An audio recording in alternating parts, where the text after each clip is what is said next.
This is the Fire These Times, and I'm your host, Joey Ayoub.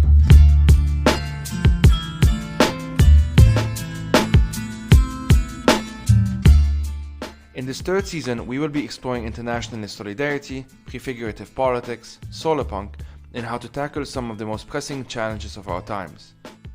Each episode will be on one or more of these topics. But before getting into today's topic, I wanted to quickly tell you that you can support this podcast for as little as $2 or $5 a month on patreon.com/firethesetimes. That is patreon.com/firethesetimes. If you cannot donate, you can still support by sharing it with your friends and families and leaving a review wherever you listen to podcasts. This helps it get more exposure and introduce it to more folks. That's it from me today. I hope you enjoyed this episode.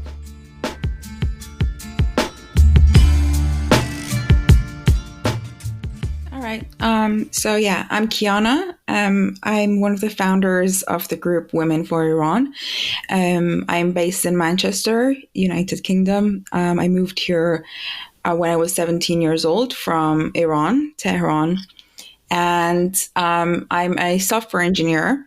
But since the protests started in Iran after the death of Mahsa Amini, we started protesting here as everyone, the rest of the diaspora did around the world. And I met some amazing people in the protests that were as motivated as I was to, help the Iran cause and get this, revolution going outside of Iran as well, raise awareness, get support from the world governments. And through meeting those people, we formed Women for Iran.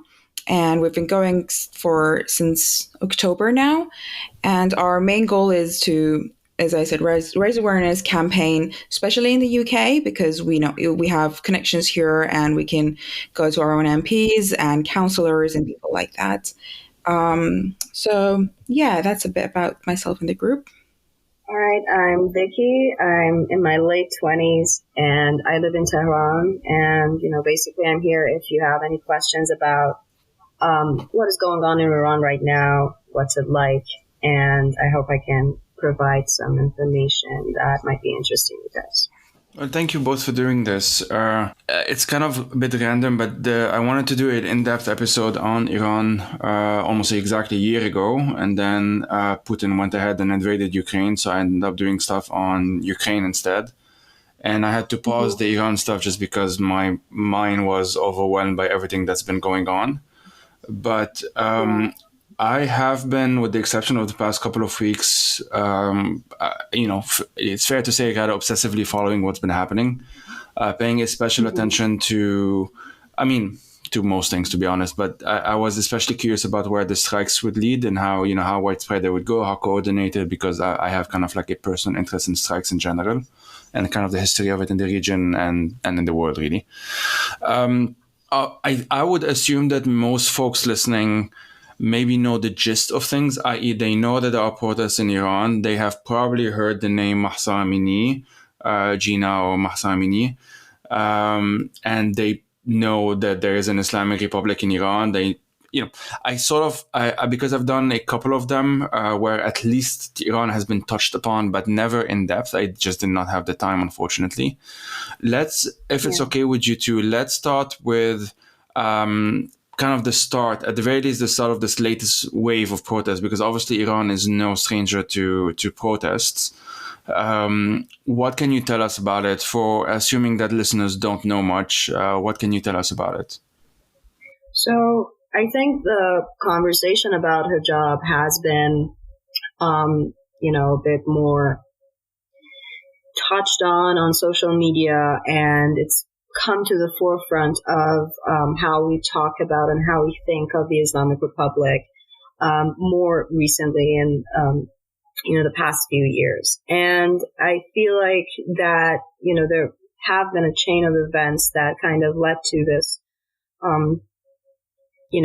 sudden, but not surprising, explosion of anger over the death of Mahsa. And, going from that, I feel like Kurdistan had a huge impact on how the protests went, because even though the first, maybe mini protest happened in front of Castro Hospital in Tehran, where Mahsa was hospitalized. It was back when she, her body went back to Saqqez for her burial, that we saw women taking off their hijabs and chanting Janjian Azadi, that it just swept the nation. That sentiment really resonated with people who, were not necessarily waking up to, but, have finally just completely woken up to the gender apartheid regime aspect of the Islamic Republic.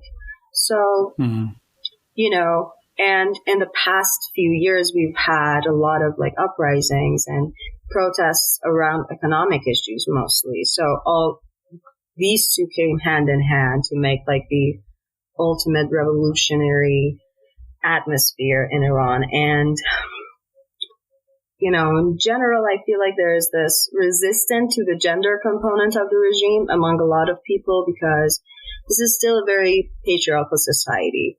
And it's not like people are extremely progressive and, but they are more progressive than the Islamic Republic, let's say, and they understand how oppressive this regime is to women, especially. And after a few weeks, I would say there was a lot of focus on strikes. I don't remember, like in my lifetime, I don't remember strikes being talked about as much in Iran, even with unions. And this was the first time that people were talking about strikes, talking about the importance of strikes. And it took I would say around a month for them to start. And people did organize nationwide strikes, mostly going on for 3 days, I would say. And a lot of us hoped that they would become more widespread. A lot of us hoped that they would expand to more essential lines of work, like the oil industry, especially, because, that would absolutely, paralyze the regime.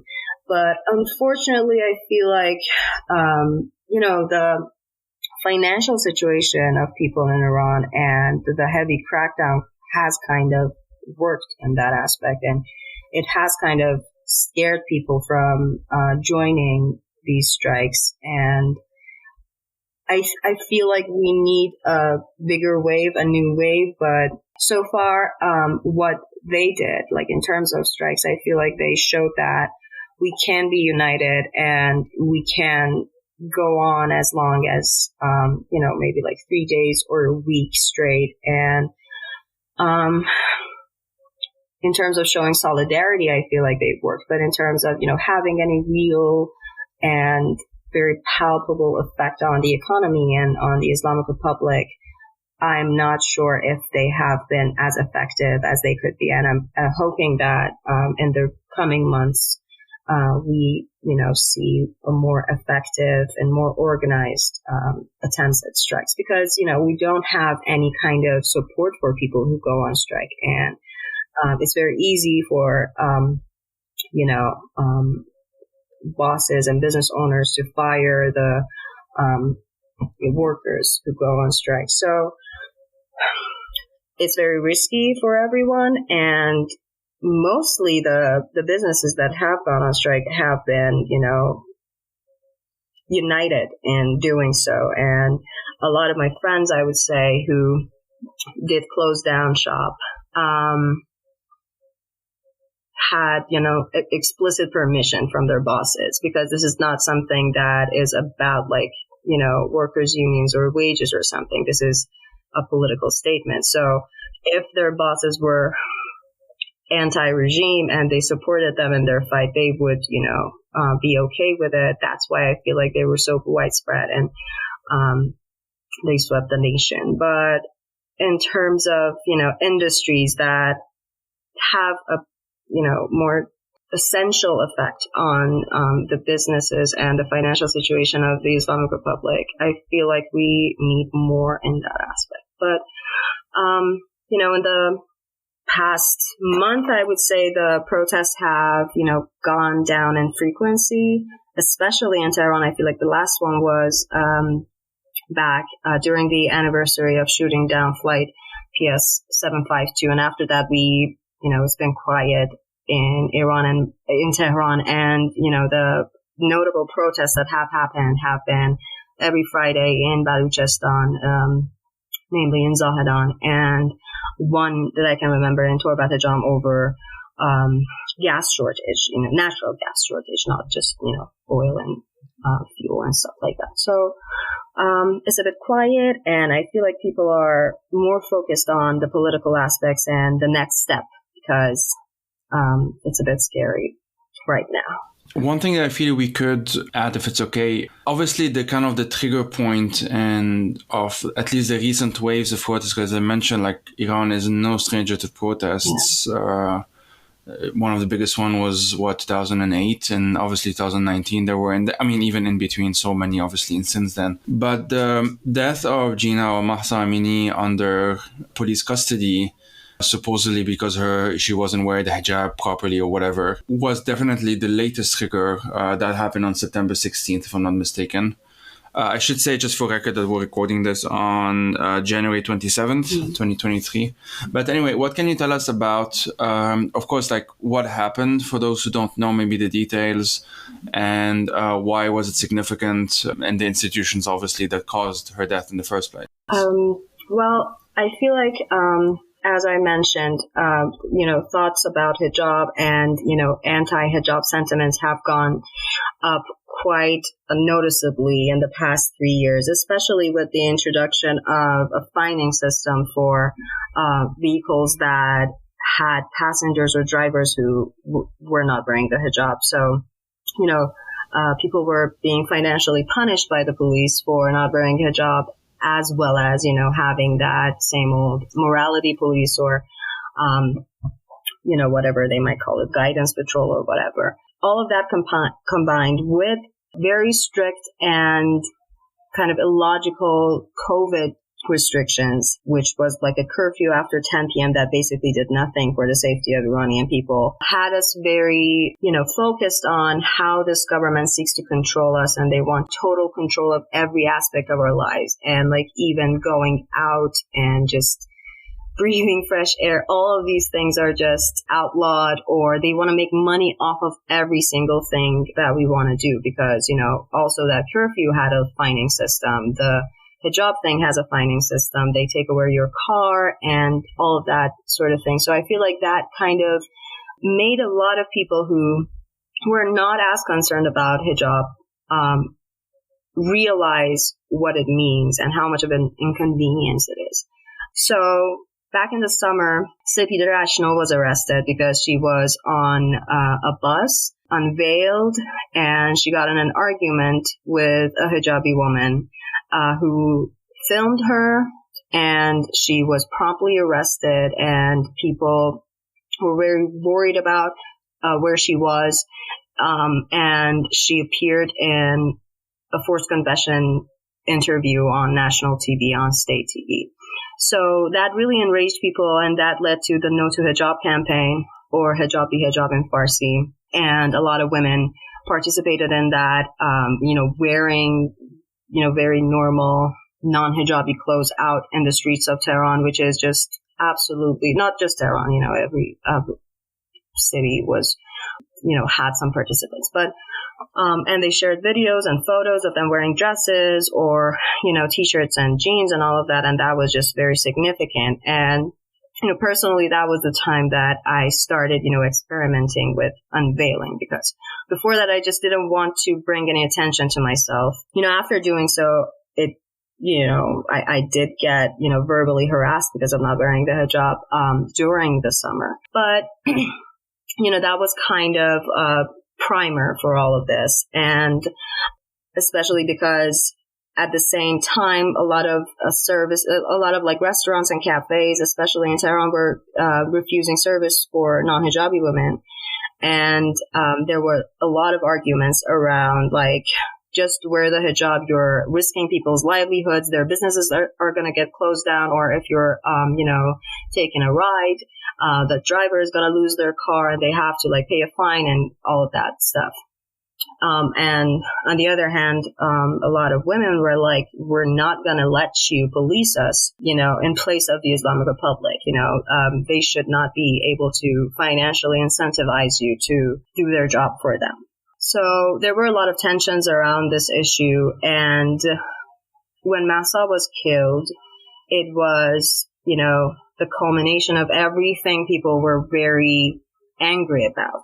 It was Kurdish people, losing one of their own after just decades and decades of being oppressed and killed and executed by the Islamic Republic. It was women who have had it extremely hard, and, knowing that even though Mahsa was, wearing a hijab that would be probably acceptable in every Muslim country or every Muslim community, how brutally she was treated, all of that kind of, broke that illusion of being safe if we cover up, even though we don't believe in it.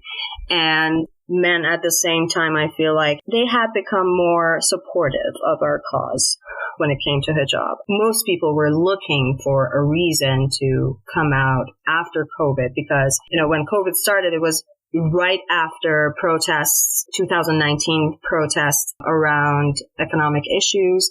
After that, the Ukrainian flight that was shot down by the IRGC, and COVID kind of put a stop to all of that. So all these like couple of years, these 3 years, we had been kind of imprisoned, and all of that rage was being pent up, especially with the government's COVID response, which led to a lot of deaths. That issue of hijab kind of made this a very powerful moment for us, led to that explosive moment. Yeah, I think Vicky's absolutely right in everything she said. I think one of the main parts of this trigger, Mahsa Jina Amini's murder, was how relatable it was for people, because morality police is something that everyone who has ever lived in Iran in the past 20 years has dealt with. And it's not always being called morality police. It had many names, but it's something that, so many people have dealt with. I myself, when I lived in Iran when I was 14 years old, was arrested by the morality police for, I used to be, I was quite into metal and rock, and we used to wear like band t-shirts and stuff like that, and just hang out with like other teenagers who were into rock and metal in like a shopping center. And then they just like came in and arrested all of us, and they accused of being Satanists and advertising Satanism. And it was just a bunch of like 14-year-olds. And they took us to Vozara, which is where Mahsa Jina Amini was killed. So, for anyone who's lived in Iran, this is such a relatable experience, just being arrested for whatever, for just ridiculous reasons, and being taken to the same place that she was killed at.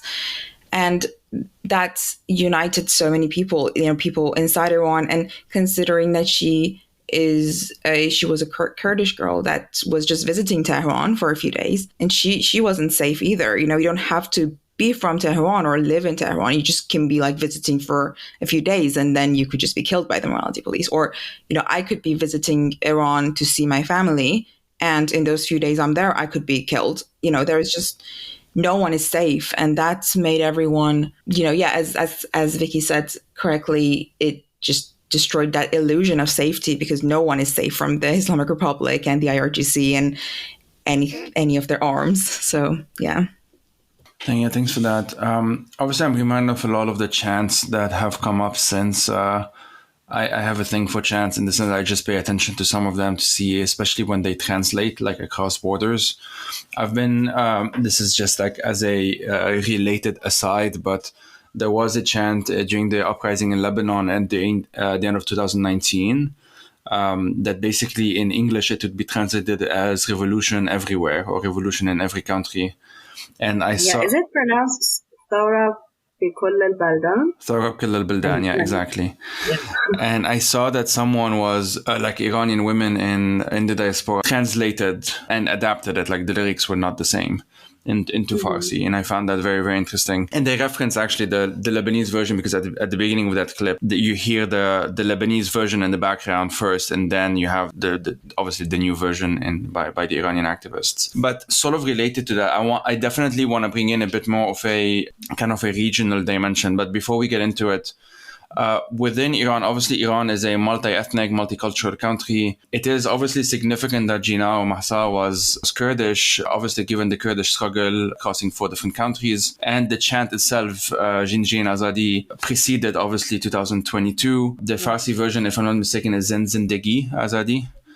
Yeah. So what can you tell us a bit about that dimension? I do want to do something very specific on that at some point, so this isn't to be a substitute for that.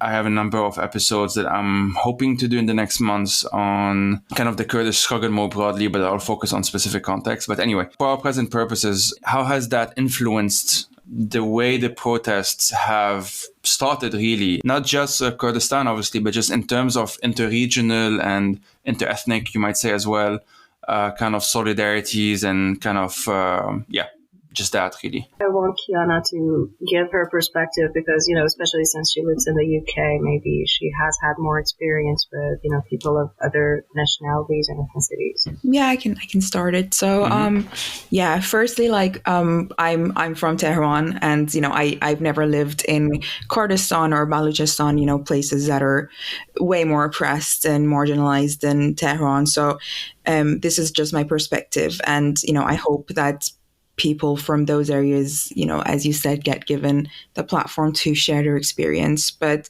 I think those regions, Kurdistan and Balochistan especially, have been super, super vital to this uprising and revolution. Starting from the slogan "Jan Jian Azadi," woman, life, freedom, that came before this revolution from Kurdistan, and Mahsa Jina being a Kurdish woman, and it was at her grave that her family said, the sentence, if we translate it to English, was "your name will be code," or will become code.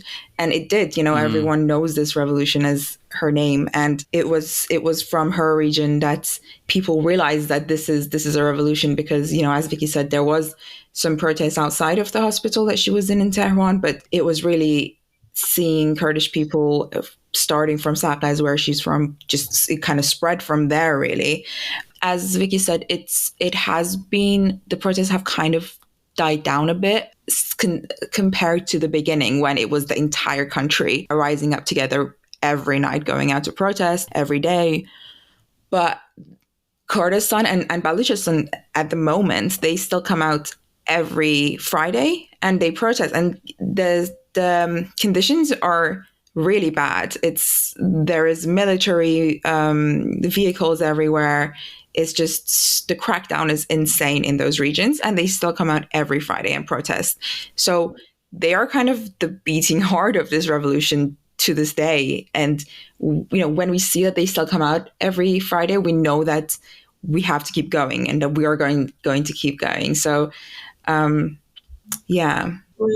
regarding women, life, freedom, I never thought I would hear Iranian people chant something like that so unanimously and be so eager to put this at the forefront of their demands, because I thought of Iran as a lost cause when it came to women's rights, to be honest. I had become very cynical and jaded, seeing how a lot of people who worked in opposition to the Islamic Republic be extremely sexist as well, be very anti-feminist, and going as far as saying like women in Iran have it better than men because of, some laws that, that's how it is in most patriarchal societies, because the way they want to keep women submissive,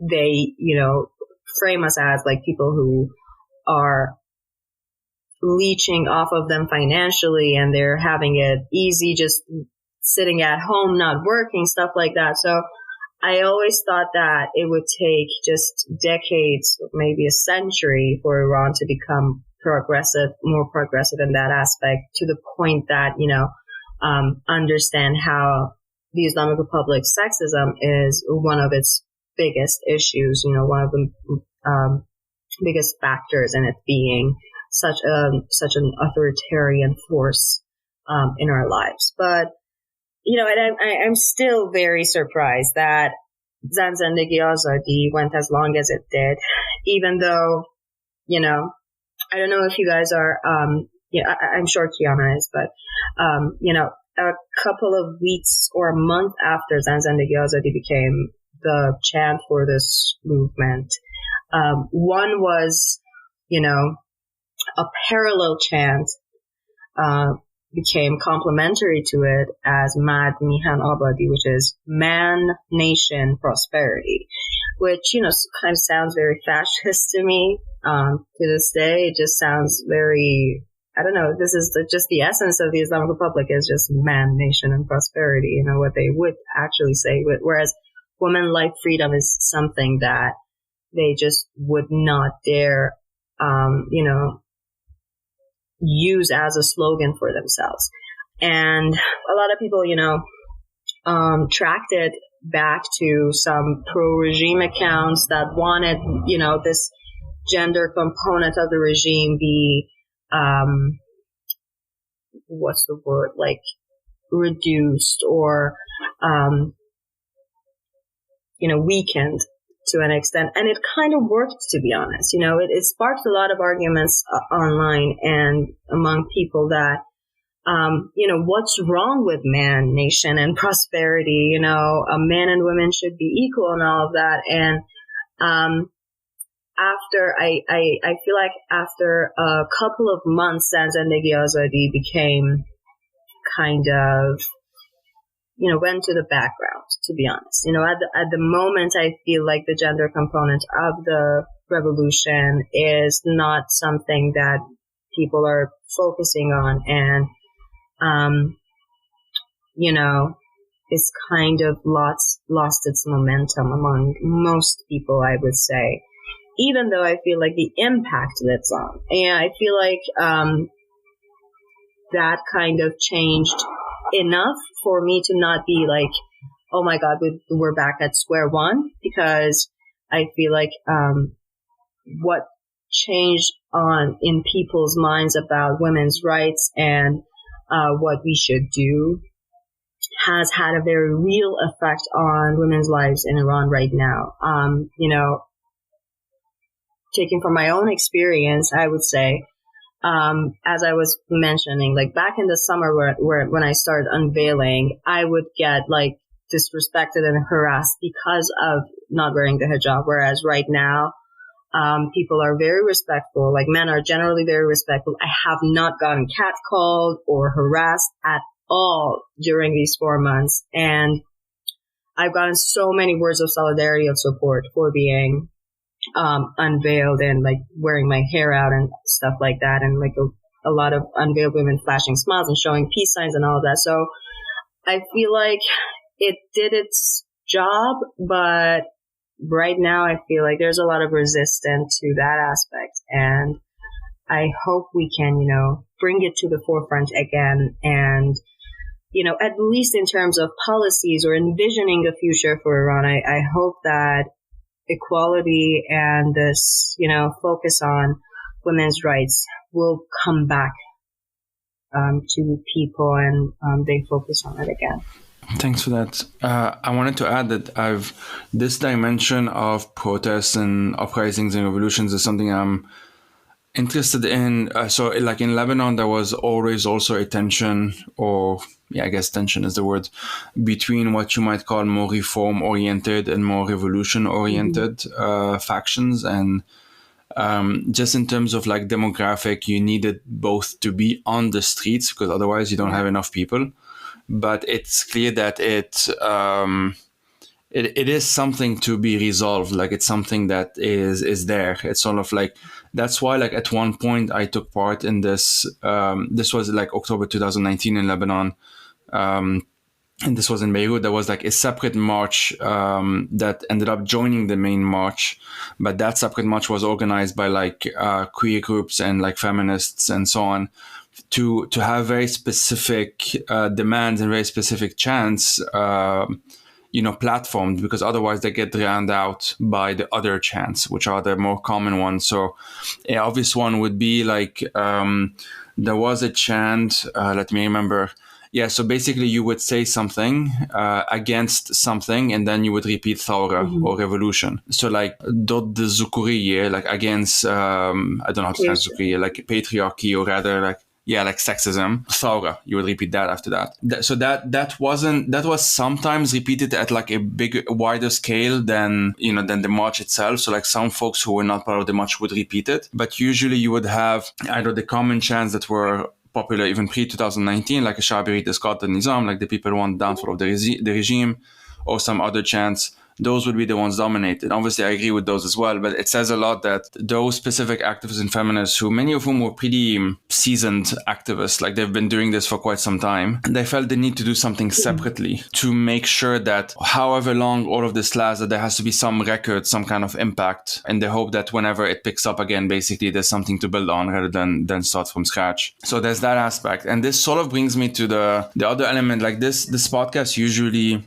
as much as I can anyway, I try to have kind of like an internationalism aspect to it, because I generally, and I think I've learned this the hard way, that things end up not necessarily dying, but definitely things become more complicated when causes and struggles end up kind of being siloed and isolated from one another. And as it happens, like, obviously there is a language difference between Lebanon, Syria, Iraq, especially, and Iran. But besides that, there's quite a few things that end up becoming in common, most of it despite us, because it has to do with the Iranian government's foreign policy. But, I've said this, I got some heat for that as well. But like one of the first things that you see when you get out of the airport in Beirut is a huge portrait of Khamenei. Is it really? And it's next. Next to Khomeini as well. So the two of them. And then obviously you would have Nasrallah obviously there as well, and other like some Hezbollah martyrs and that sort of thing, because you pass through one of the areas where Hezbollah is dominating politically. So it happens to be there. And if I'm not mistaken, the road that is called Ayatollah Khomeini is not far from there, just as it happens. Yeah. So when I saw that, I tweeted with a photo of that, like, send me something like tongue in cheek, like welcome to the Islamic Republic of Lebanon. And I got a lot of shit for that. Really? But why? Like, yeah, because lots of folks. Okay, I'll try and explain it, because it is very specific to Lebanon, and it has to do with sectarianism. So it's for a lot of folks who read this, who are in Lebanon or from Lebanon, wouldn't necessarily automatically assume that I am talking about the Republic of Iran, that I'm talking about the Iran government. They may think that I'm doing something about Hezbollah. Now, if I am doing something about Hezbollah, that in and of itself is not the problem. But if they don't know who I am, they may think that it might be a sectarian thing, because everything in Lebanon, or a lot of things in Lebanon, are sectarian. And so given that I happen not to be from a Shia background, this can be interpreted in a certain way if folks don't know who I am and what I do and that sort of thing. So because of that, anything that's public, that touches on, especially when it touches on Iran, but to a lesser extent on Saudi Arabia as well in the past, these days not so much, but on Iran it still happens. You will have these folks who they're not necessarily pro-Iran or anything like that, pro-Iranian government, but they would be like, don't say this, like, it's too complicated, or don't rock the boat too much, or, it's that sort of thing, because the Iranian government in Lebanon, its influence is very complicated. For the most part, it's kind of like not organic, because it's largely imposed via Hezbollah. And so unless you are from their band of supporters, your connection to Iran is kind of zero. Like, it's just, there's no connection there. And so it's seen as a really foreign thing in terms of a government influence. And because of that, I think many people don't want to accept just how influential it has become, especially since Hezbollah's intervention in Syria. About a decade now, almost a decade actually ago. So all of this to say that when I kind of see when I follow what's happening in Iran, there's obviously just the aspect of me that's just like, as an activist, I'm supporting a uprising on that principle, and I would do regardless of where it is. But there is that other element that I I feel like not too many people are as scared of that government as they should be. Yeah. And in Lebanon, I haven't suffered directly from that specific government, obviously. Hezbollah, I have, but it's not the same, obviously, because Hezbollah is one of the many parties, although it's the most powerful one, but it's not the entire state. Mm-hmm. Whereas obviously in Iran, that's the case. And in Syria, obviously, it's a completely different thing. And in Iraq, it's a completely different thing. But that element, because I was, as I said before we started recording, that I listened to that episode on Which Please, which I'll put in the show notes. I really like that podcast.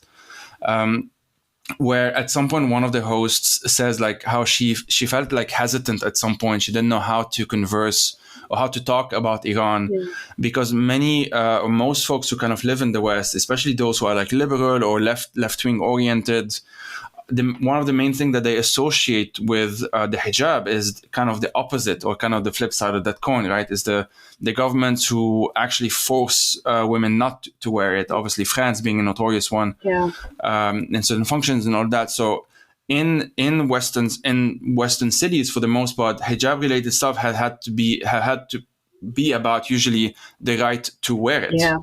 And so the idea that you would have this completely different context, although the principle is the same, and many people would accept it, that it's about just not, the government not having the right to tell people, especially women, what to wear.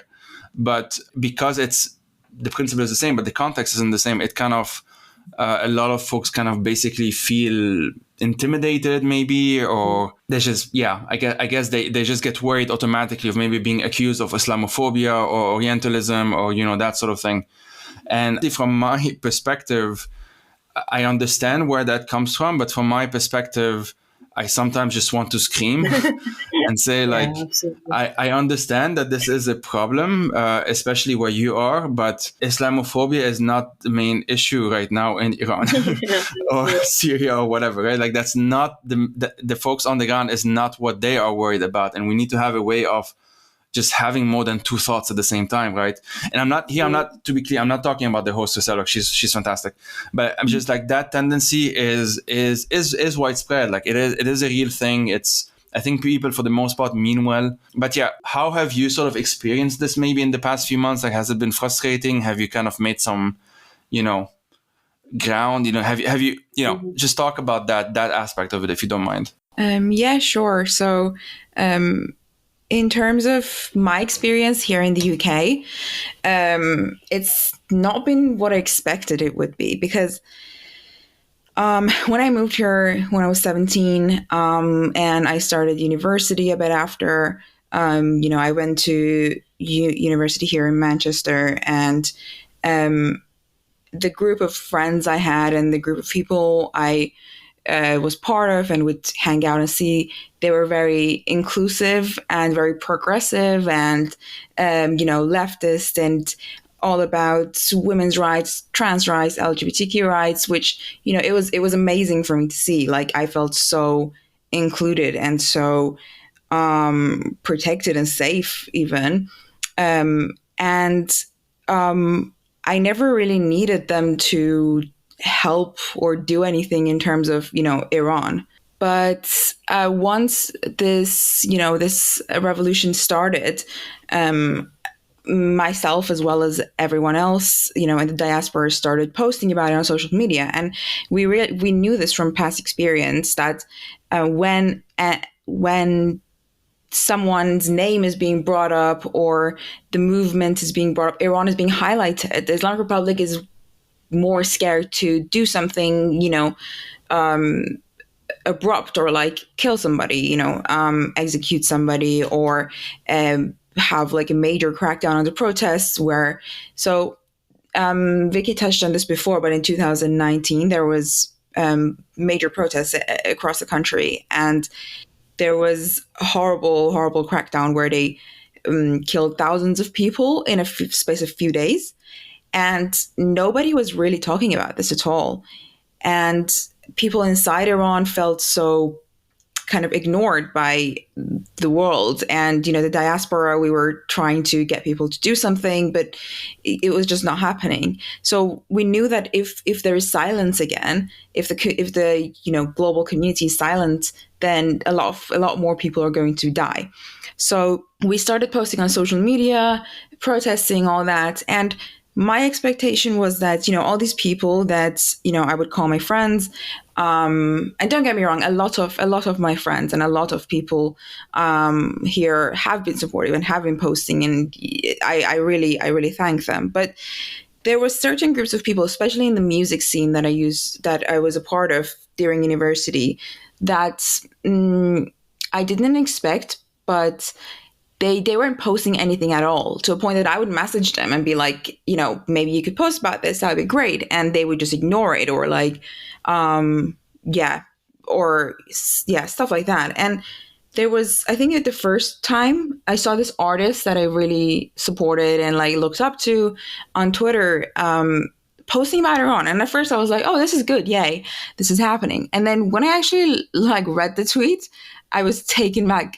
It was horrible. She was basically saying that this is, why are the media reporting on Iran so much? We all know this is some sort of CIA, color revolution or something like that. And I was like, what is happening? Why is this person that is, I looked up to, and I as part of this really inclusive, progressive space, is saying these things. And I never seen anything like that before. I just wasn't familiar with this sort of attitude towards, Iran and countries like that, like Syria, Ukraine. We see the common theme with China and all these other stuff that I wasn't familiar with at the time, because I wasn't familiar with this certain view on foreign policy.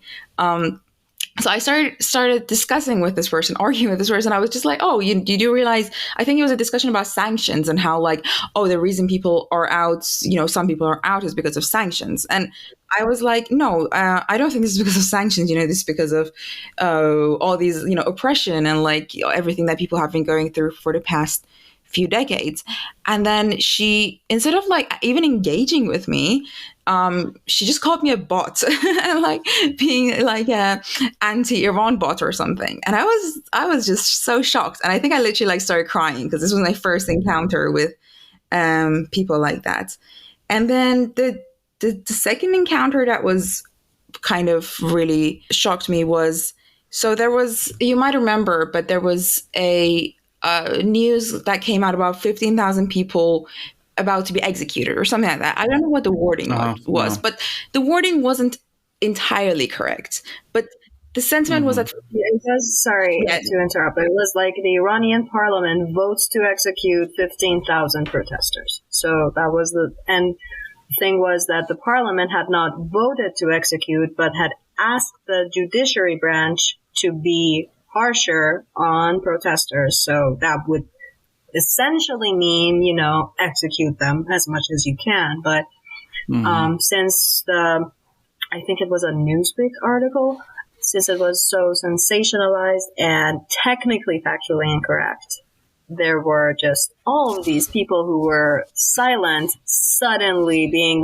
actually, this is false. This is how can you guys be so gullible to, not understand that the sheer number of people that they want to execute is just unbelievable, and you guys are falling for fake news and all of that. So I'm going to let Kiana continue. Sorry. Yeah, no, exactly. So it was just, people that were kind of on the sidelines, not supporting the cause, obviously, because they think it's some sort of US color revolution, CIA-backed color revolution, not even saying a single word about all these deaths happening in the country, all these, people being tortured, being imprisoned, literally didn't say a word.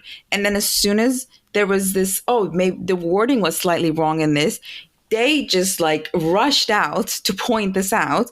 And the way they did this was so insulting. And so, we've been at this point for weeks, we had been trying to get the word out, to get people to listen to us, to basically put enough pressure on the Islamic Republic to stop killing people. And they just came out and took the mic away from us. at this point, it was the first time that we were getting, huge platforms from like celebrities with that millions of followers. And, for a moment there, everyone was like, oh my God, people are actually paying attention. And then literally the next day we woke up and it was like, guys, stop spreading this news, stop. And then the celebrities that like for the first time had been talking about it deleted their posts. And it wasn't any sort of, discussion like, oh, what is actually happening here?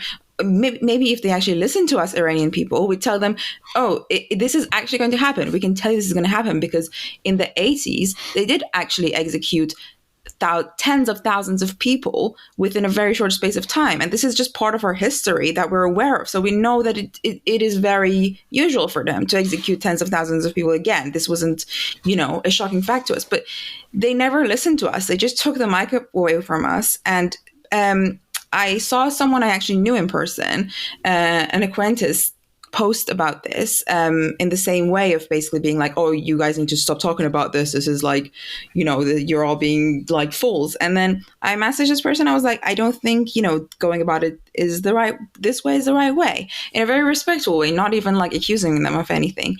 And then out of nowhere, this person got so defensive and so like, I cannot believe you're like speaking to me, like you're telling me this. And I was just like, no, I'm just telling you that like maybe the best way to go about it is like this way.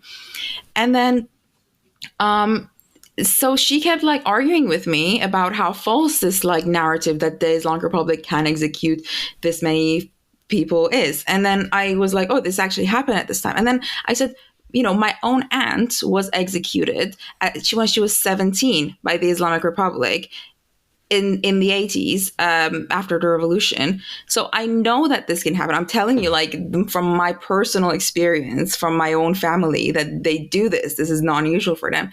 And then what she said to me was like, oh, I know this is a really emotional issue for you, but don't expect me to like spread fake news or something like that. And I was just, this is when I actually start to realize what is going on here. That, it's the people that are sometimes referred to as campists, and that they see the world as the US camp and the rest of the world, and everywhere outside of the US is like the big bad, and anyone that the US opposes on the surface, obviously we know that there is, US and Islamic Republic, UK and Islamic Republic, there is way more going on that we are not aware of. But whatever the US opposes on the surface is good, no matter, So yeah, we know that these people support authoritarian regimes, regardless of what is actually going on. And I realized from my own experience that trying to prove my humanity to people that are gone to this extent is pointless. But it was a really horrible experience to go through as part of this revolution. Yeah, I sympathize. It's something that I think listeners of this podcast would have been quite familiar by now. It's something that even an episode that have already been recorded, but that will be out after this one, some of them touch on that. Like I recorded one with Kavita Krishnan and Promise Lee, and we spoke about, she's Indian and he's from Hong Kong. And we spoke about the responses to Ukraine and obviously even the discourse around Taiwan and the discourse around Hong Kong, and how there is a tendency in progressive circles broadly, especially in the West, but not just in the West. Like it's a problem in India, it's a problem in the Arab world as well. In Turkey, it's also a problem. In many places, it's a problem to see the world through kind of like as just a reaction to the post-Soviet Union collapse consensus. So like the idea is that, there used to be two camps, Soviet and American. Obviously, then the Soviet one collapsed, so there's only the American one. Therefore, given that we quote unquote oppose the American one, anything that is trying to oppose the American one as well, we will either support or kind of be silent about, or, whatever. And it ends up kind of reducing a lot of everything pretty much into kind of like abstractions. Yeah. Into just people don't really exist. Like in the way Syria or Syrians have been talked about in these exact same spaces for these exact same reasons. Basically, just the idea of a Syrian existing is just not a thing. Like a Syrian does not exist in that sense. The same for the Lebanese, although we were not as prominent in those discourses. But it's geopolitics. And the irony is that this is a very conservative view of the world. Yeah. it's realpolitik, it's Henry Kissinger, it's something that like, oh, the world is divided into camps, and the big camps have their spheres of influence. And Lebanon, Syria, Iraq are on the Iran's sphere of influence, and the Saudis fight for Lebanon as well, and then Turkey is there, and then Russia is trying to do that with Ukraine, and China with Taiwan and whatnot.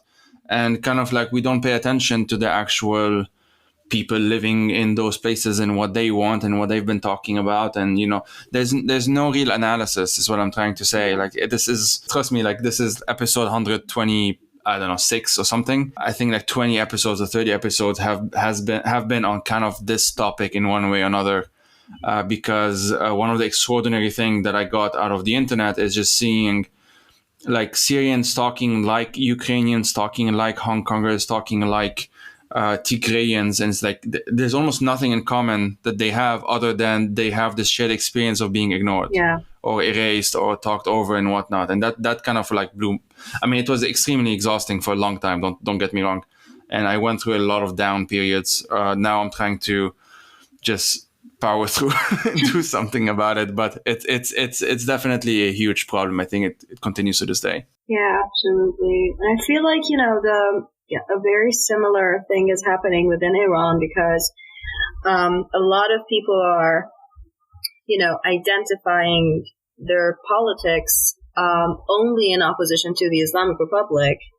And so since the Islamic Republic has since its inception been on the surface, very pro-Palestine, and, being, organizing marches for Palestine, stuff like that.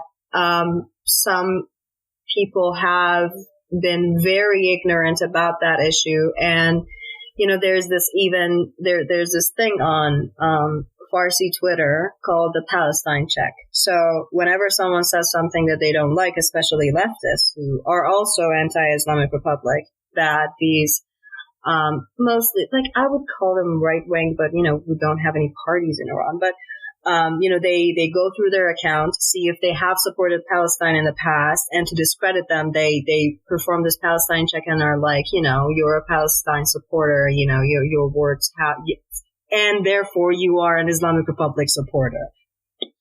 And, campism like that can really, and on the other hand, we have a lot of people in the diaspora being the same way, supporting Islamic Republic, or, in some ways putting obstacles in our ways. And, in my opinion, appeasing to this white Western, I don't know, like kind of tanky view of the world, and supporting not supporting our cause, but only ever talking about imperialism and never caring like what the impact of the Islamic Republic is on the region and how similar it is to what they want to fight in the world. And it's just very hypocritical and disingenuous, I feel, their positions. And it feels so artificial in some ways, because it's as if they have no real understanding of the beliefs that they preach. And they really don't care, or they really don't see, and they cannot analyze what is actually going on in this region, and are only parroting stuff that they have read or talked about. And it's just this very superficial understanding of what is going on here. I kind of joke about it now, but I feel like the experience, so to speak, facing Hezbollah in Lebanon has been weirdly a blessing in the sense that the mirage that's around them in some areas, some circles that used to affect me as well when I was younger. I didn't quite know much about the regional stuff. Like all of that illusion, if you want, just gets lifted immediately when you're just standing face to face with them. Yeah. And the slogans being so sectarian and hateful, because all of these obviously are said in Arabic, right? And so it's for a local audience and usually doesn't get translated, or if it does, it doesn't go viral in the same way or whatever. And the public the outward facing discourse that Hezbollah used to have before the Arab Spring, as being pro-Palestine, and look, we are Shias, but they are Sunnis, which shows that we are internationalists, that sort of thing. That worked for a lot of folks. And to be honest, I don't even blame them that it worked, because there was nothing else to latch on to. And I understand if this is, like, I can rationalize it more than understand. Let's put it that way. But in October 2019, the chance I was there, I was on the ground almost every day for like the few months that it lasted until the pandemic hit. And Hezbollah was by far the most active against us, like the most aggressive counter-revolutionary party, calling us, foreign agents, literally using the Iranian playbook, as I call it. Like accusing us of being funded by the safarat, or like, the embassies, of literally being funded by the Saudis or the Israelis or the Qataris or whoever was funding us on the day, and stuff like that. And basically saying like two narratives, which I've seen replicated in, by the Iranian regime in the exact same way, that either it's all a foreign conspiracy, or there are some good elements who mean well, but they are being corrupted by the bad elements who mean badly. Yeah. And basically, like, you're either paid by foreign agents, or you're kind of naive and dumb and you don't know what you're doing with yourself and stuff like that. And for me, it's extraordinary. The more I studied Iran, the more the Iranian regime specifically, the more some of these tactics started making sense to me. Like, they did not even invent those. They just copy-pasted them, really. And obviously, with the uprising in Iran, what Hezbollah has been putting out on their own channels, on TV and on the website, has been just copy-paste really just parroting whatever the Iranian regime is saying. Like, it's Mahsa just died of a heart attack, it's all a foreign conspiracy, terrorists, PKK, of everything. Yeah, they just said the same. They just basically, replicated or parroting the exact same thing.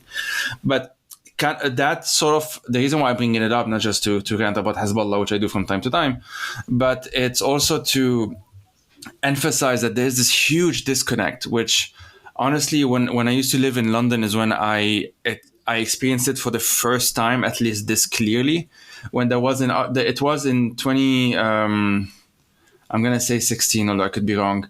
Because at the end of 2016, obviously, there was the fall of Aleppo in Syria, which the Iranian regime was part of, obviously, and Hezbollah as well. And that had very little impact on the streets. Like, it was just a number of Syrians, not that many. I took part in those protests who were saying, like, do something and stuff like that. But then, obviously, when it comes to Palestine, due to the longer history and other stuff, the protests tend to be much bigger. Mm-hmm. But because it's the UK, a lot of pretty unsavory characters, I'm going to put it that way, tend to be mixed up in all of that. And in one of those protests, I was there with a Palestinian friend, and there was this guy who was flying the Hezbollah flag. And I got extremely angry because, this is a Palestine protest. Hezbollah has nothing to do with it. But I went to talk to him. I assumed he was Lebanese because, like, why otherwise would you fly that flag? But no, he was just some random guy from the UK who was handed a flag by a Hezbollah supporter, apparently. Oh. And the guy bought into the narrative that, anti-imperialism, anti-Zionism, that sort of thing. And that was enough because, again, if you divide the world into easy camps, on the map, you imagine easy camps, then, the enemy of my enemy is my friend, and we kind of stop at that, really. Yeah, that is actually like the most, I think, detrimental thinking that we've had even throughout this revolution in Iran, because we've had many quote unquote allies and people who want to speak for us, not speak for us, but amplify our voice in their own way. And, seeing the track record in their own countries, you understand like they have these ulterior motives. And there's been this question of like, do we accept their support? Do we take whatever is given to us? Like, do we use these people's platforms or, just have some principles, and understand that, a person that in essence does not support this revolution, in essence does not agree with these ideas that we're fighting for and the progress that we want to see, cannot be a true ally, in the same way that a lot of these people who are pro-Palestine don't understand, how much Iran plays a role in, destabilizing the region and putting a lot of Middle Eastern people under a lot of pressure and, contributing to our suffering. So that's just absolutely, and, they're one of the most powerful allies is Hezbollah as well. And, there's this lack of understanding exacerbated by a lot of people who are Iranian or Middle Eastern and, are around in these like progressive leftist circles and know their language, can speak their language and, use that rhetoric that, appeals to these people and appeals to these academics. And, they just take their word for it because they're the Middle Eastern ones, and they must know better. And they just tend to drown out the voices of like actual real people like Kiana who try to explain like, no, I'm Iranian, I know what's going on and stuff like that.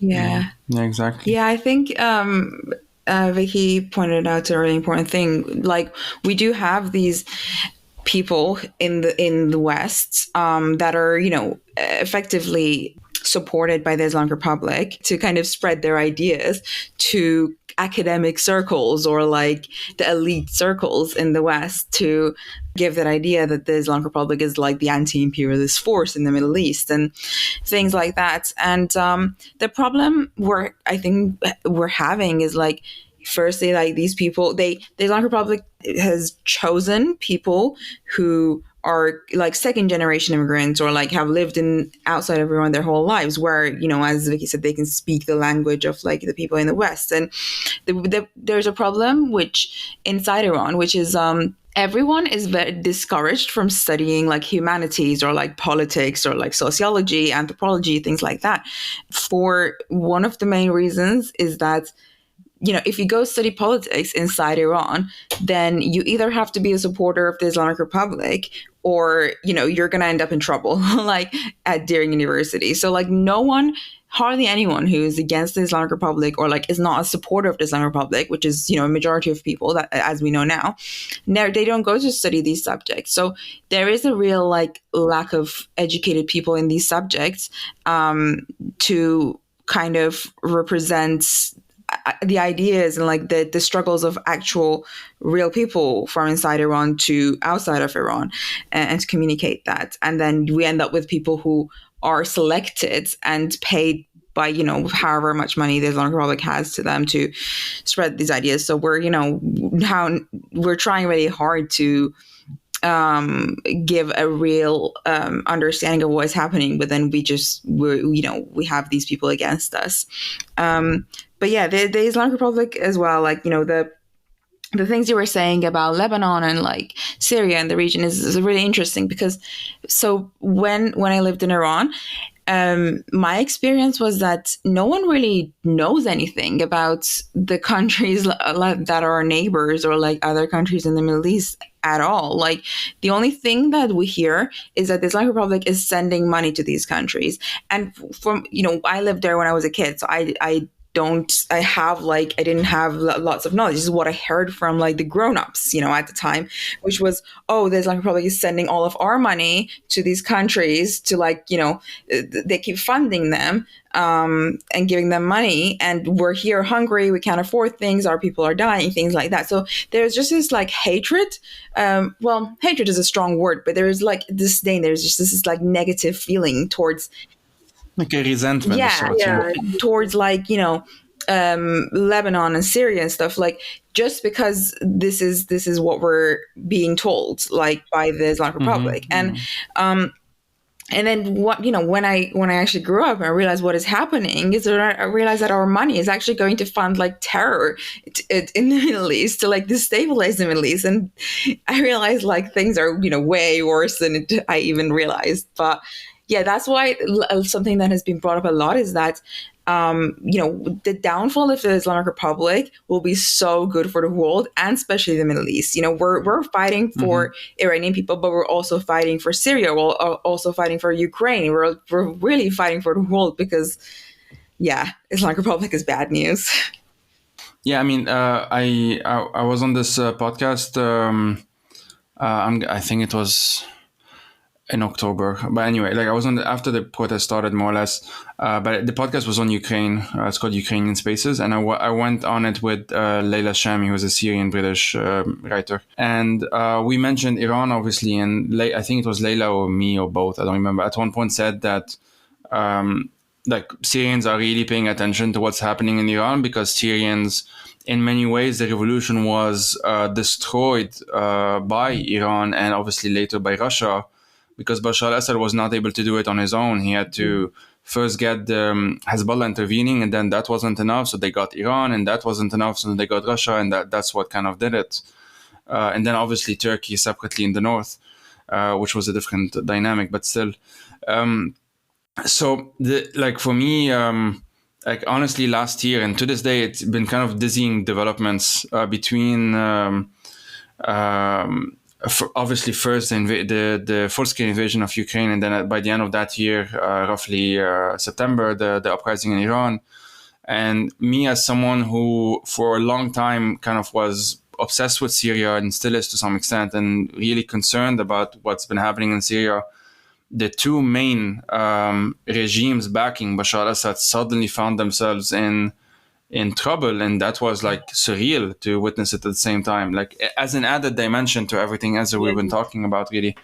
So I guess as a way of kind of slowly closing, let me ask it kind of like in two ways, and then just feel free to answer however you want. But like, as I mentioned, like at some point and throughout this conversation, that you always have in those protests, you'd have folks who are like reform oriented and folks who are revolution oriented. It's kind of a simplification, but usually there are these two tendencies, and probably most folks will be reform oriented by kind of almost by instinct, because everyone gets scared of rocking the boat too much or whatever. But I'm not saying which is right, which is wrong. I tend to be on the side of revolution, obviously, but where do you think this might be going, in the sense of where do you expect it to go, and maybe even like where do you hope it would go, obviously, but maybe separate the two in terms of like what you hope and what you think might happen. And also kind of linked to that in some sense, what can folks listening to this do really if they want to support? Because I do think many, if not most people, would not be active supporters of a regime like Iran's or whatever.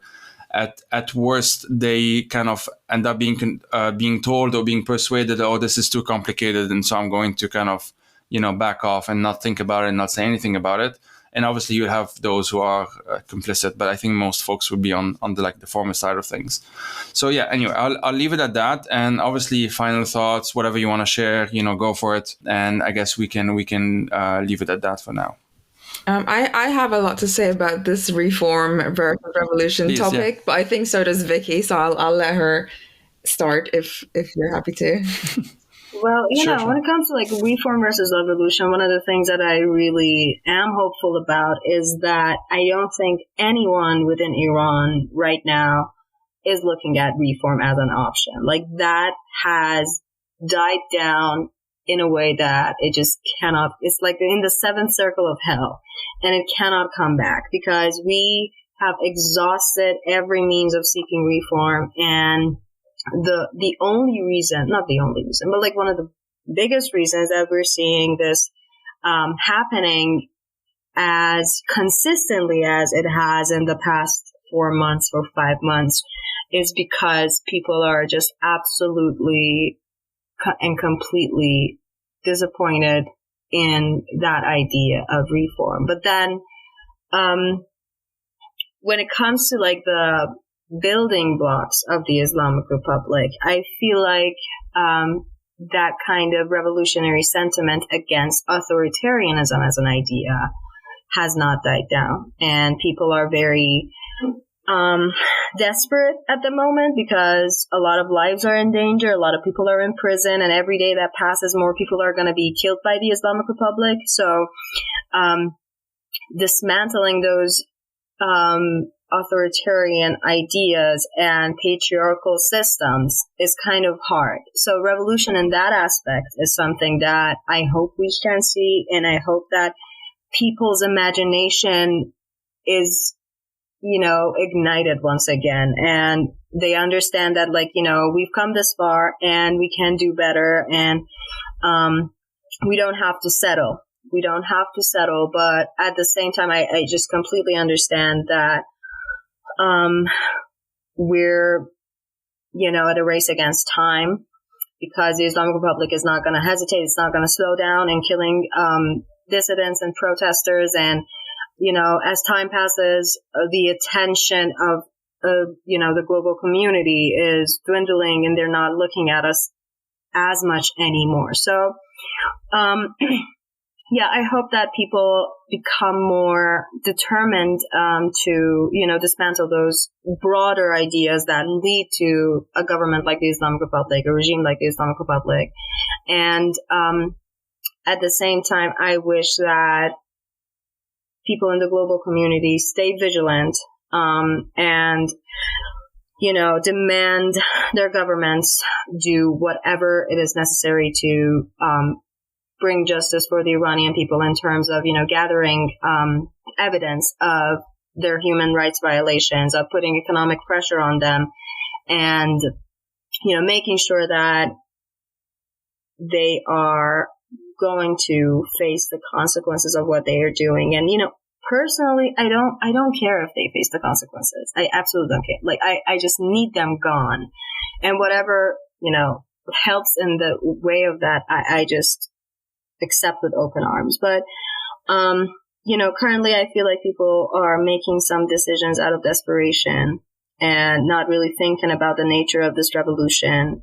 But I hope in the coming months, people, come to their senses in that aspect, because some are calling for military intervention. Some are calling for for reinstating the Pahlavis and stuff like that, which is just absolutely just very regressive. But it has undeniable support among people. It just it just cannot be ignored. And because a lot of people are like, anything is better than the Islamic Republic, but then, of course, but, we're here and we can do anything. Why would you limit yourself? So, I really hope that we see a lot of grassroots, organizations, like Kiana's, like Women for Iran, becoming more widespread, people banding together, unions becoming more active, as, I follow the teachers union very closely, and they're very active, and unfortunately they're getting, extremely harsh sentences. But, I hope that, people's movements become, more prominent in the coming months, and people don't settle for whatever option they can get. Yeah, I think, in terms of what's currently happening, in the revolution, we've kind of, the street protests have died down undeniably a bit compared to the beginning. But there is a lot of sort of planning and ideology being discussed, and on Twitter, things like that, which it seems like it's necessary right now, because for 43 years, the Islamic Republic has used, the divide and conquer method to succeed. And we haven't, as Iranians, as a community, we haven't actually sat down together and discussed what we want, who we are, and these are the things that are finally being discussed. And I think that's really important. And also, groups are forming like ours, and we're all connecting to each other and connecting with more people inside Iran. To see how we can help them, so for example, the strikes that you mentioned is, everyone knows what an important factor it is in this revolution. But one of the main issues with it is that, once these people go on strike, then they will not have money to feed themselves. And we just can't send money to Iran in the most simplest way because of issues that there is in sending money to Iran. So these are the things that, you know, we've taken a step back and being like, okay, if we want to carry this on, which we are, we need to figure out how we're going to fund the strikes, you know, from inside or outside Iran, or what we actually want, or things like that. And you know, it is important. And in terms of reform, there is just no talks of reform at all. Like, that is just the one thing. So reformists are, you know, if you actually want to insult someone, you call them reformist because we have gone through reform. So just this super brief like history of the Islamic Republic and the Iranian people is, you know, when the Islamic Republic won the revolution in 1979, nobody actually wanted this, you know, what we have right now. But we, you know, people were told to, you know, when women complained about starting to have to wear headscarves and hijab, the people would tell them, oh, we're just like building the country now. We're trying to like get through this revolution. So like, be quiet now, and then we'll sort this out later.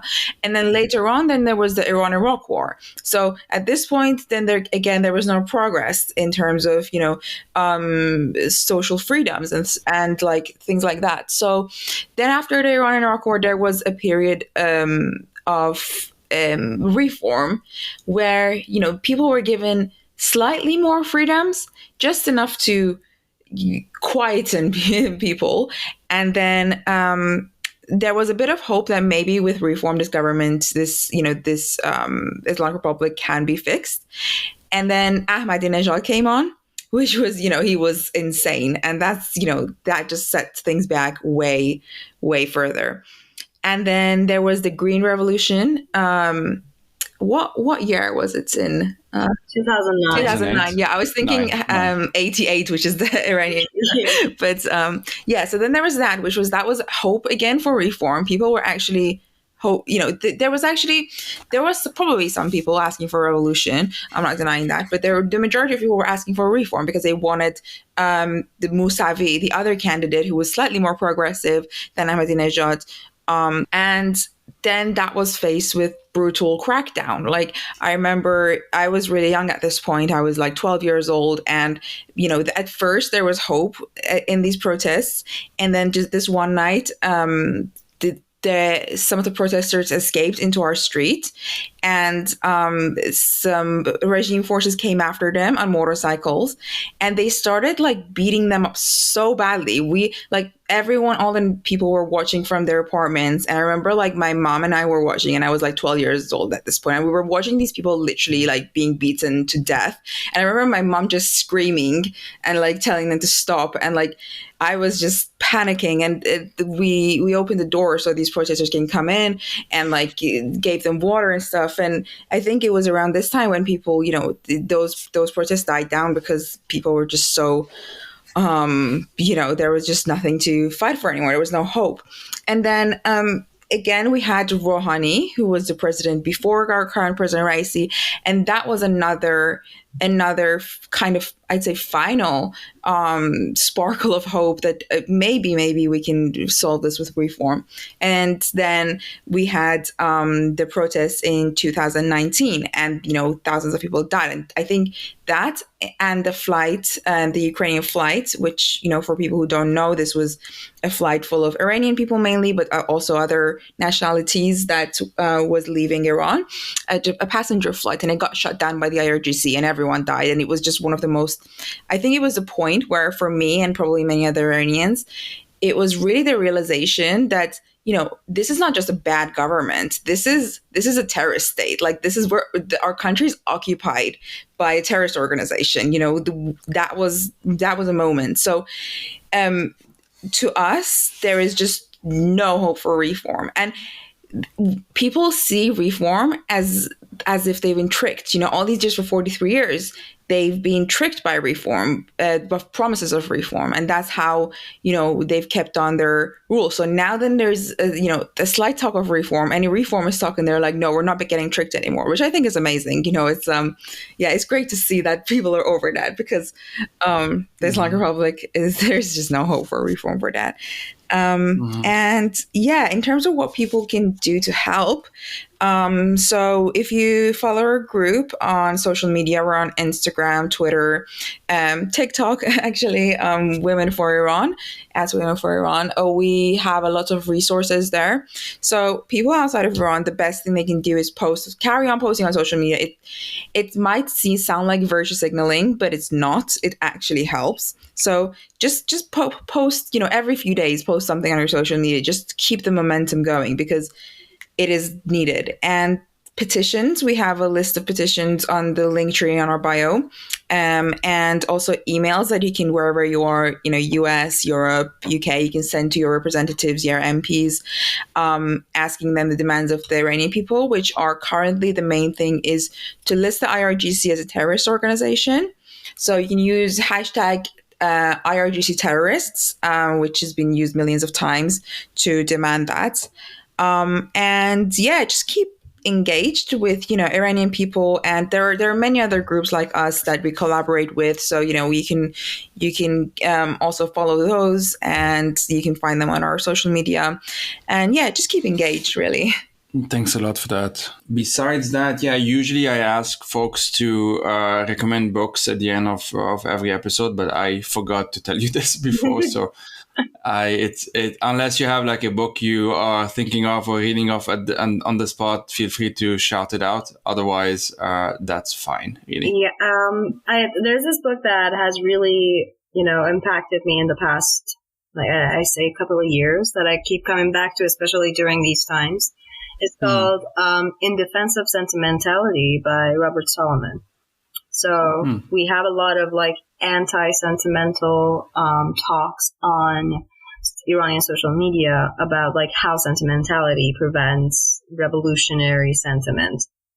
How it kind of weakens your rage and makes you not really, an active participant in these types of things. So that book has really, helped me frame some of these arguments that I've seen online a lot, and I really do recommend it to everyone, because it's not it's not necessarily about specific issues that have plagued Iran, but in general, I feel like it's a good read for everyone who is kind of interested in philosophy and politics and art as well. So that has been on my mind constantly during the revolution. I have a recommendation as well. So it's called The Wind in My Hair, My Fight for Freedom in Modern Iran. And it's written by Masih Alinejad, who is one of the most prominent figures of the opposition right now. So she was from a working class background in Iran, and she's in exile now. And there was actually recently a terror attack against her from the Islamic Republic. But she's been very instrumental in the women's movements in Iran.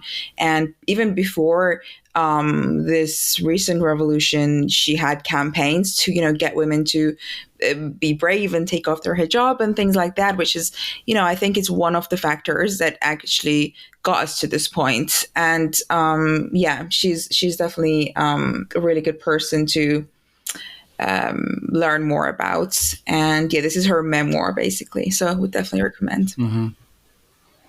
Thanks a lot for that. I usually also recommend a book, but I'll just repeat the book I mentioned last time, which is I'm currently reading The Dawn of Everything, which is this one by David Graeber and David Wengrow. It's just this actually related to everything I've been talking about these days, just because it attempts to have a new history of humanity and how the human species, like our species, has been much more creative and experimental in our histories than we usually than the stories that we tell ourselves usually suggest. That it's not just like a clean progression, but we've experimented with a lot of things, and kind of gives us a lot of hope. I think that we can experiment, given that we have experimented in the past a lot, we can obviously continue to do so in the future as well.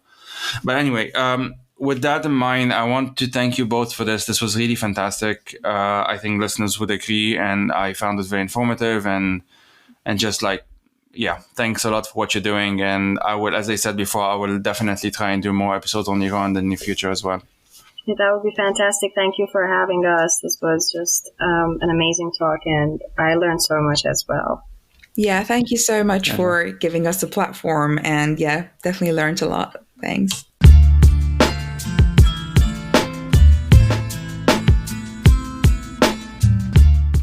The Fire These Times is hosted by myself, Joey Ayub. I am also its producer, researcher, writer, and sound editor. If you want to help turn this project into a full-time job, please head out to patreon.com/firethesetimes to support it. These episodes are part of a bigger project which includes resources, a newsletter, and eventually YouTube video essays as well. As always, thank you for listening and take care.